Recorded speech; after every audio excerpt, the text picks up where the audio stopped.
Bisisisa umurni burai sigla sokjena romprena nainai romnani bagai deputation dulaika burai motha thanai changrong salni horo nokbara tongnai bosajungo romprena naika nok bubagrani bufayung liton debrai aboni bagai fasalo bini mungoi mamla kaisa surijaka patika bamutia police phari amchayo mamla srimaya gulo liton debrai ni nukungni bororokni bukhagdai mamla rosoi nahadi hinai sikiri chokro khlaijagoi tongo sigla soksugya burai ni nukungni bororok Abono kitingino kok silsa jaknai sikok sakmotok tongna nainai lidon debraino romnani bagai sara Bharat Ganotantrik Nari Samiti Mohanpur ni bukhagdai Bamutia police phariwo deputation lakha Bamutia ni MLA Narayan Sarkar no kok silsa kha awaimong ngui tongmano tui hapang ni bukhagdai mungsa khlaijagya hapang thengrungno tui simise khorang kotor khlaiye jirgui mano Amchani lukurokni khukdui khanamani romprena nainai liton debraini buta bodolni rungui amchaini mongganang neta bai kurungjak de koksilja jaknai liton debrai borok hamia sikok hinai amchayo sini jagoi tongo tabu abanono nai tongo BCC umorni sikla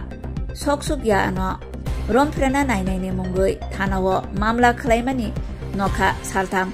Kaka tabuk phano romai manya kho ni berose rom frejakna nainai ni nukungni bororokno sikri sokro khlai jagai tongo abuk lukurok sanglai tongo biang thangka mohila morcha biang kamakha srairok ni manthai naraknai motha আমরা সারা ভারত গণতান্ত্রিক নারী সমিতি পক্ষ থেকে আমরা আইছি এইখানেই বেরিমুরা বাড়িতে ভাড়া থাকে মালিকের ছোট ভাই ওর নাম লিটন রায় দেবরা তো মেয়েটা 11 বছরের মেয়েটা ক্লাস 5-এ পড়ে মেয়েটাকে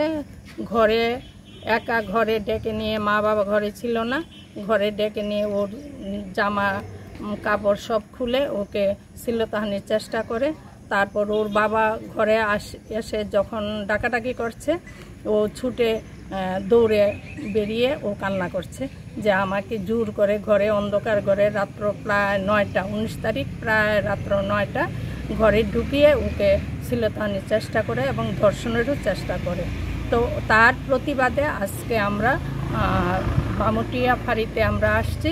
এবং ওই অফিসারের সঙ্গে আমরা কথা বলি উনি আশ্বাস দিয়েছেন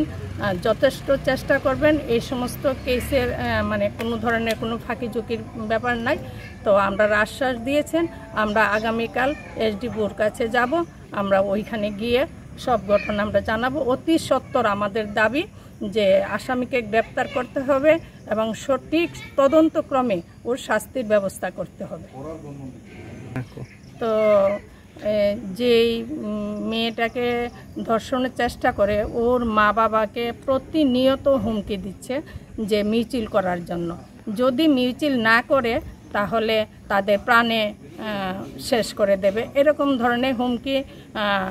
আসছে প্রতিনিয়ত তো তারা এই পরিবারটা প্রচণ্ড ভয় আমরা সারা ভারত গণতান্ত্রিক নারী সমিতি আমরা তাদের পাশে আছি আমরা থাকব